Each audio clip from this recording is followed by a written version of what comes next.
ภิกษุหรือสามเณรก็ตามที่บริโภคกามพระพุทธเจ้าเปรียบเหมือนบุคคลที่บริโภคกามเทวดาที่บริโภคกามมีเมียมีผัวอันเป็นทิพย์อัตถิกังโกรูปมาซึ่งแปลว่าเปรียบเสมือนหมาที่แห่นกระดูกแห่นแซ่บส่ำใดก็ยังบ่อิ่มแห่นจนว่าน้ำลายเหือด้วยความที่อยากน้ำลายจนหือแห่นแต่ก็บ่เคยอิ่มบางเทื่อพระพุทธเจ้าเพิ่นเปรียบเสมือนฝันเปรียบเสมือนฝันสุบินนะกูปมาเปรียบเสมือนฝันสิ่งที่ใดสิ่งที่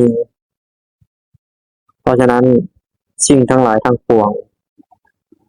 ที่มีอยู่บ่ว่าจะเป็นทรัพย์สินเงินทองเพราะว่าจะเป็นผัวเมียลูกเต้าเราหลานก็ตามเปรียบเสมือนฝันเมื่อมื้อใดเราตื่นขึ้นมาสิ่งนั้นก็แตกสลายไปแล้ว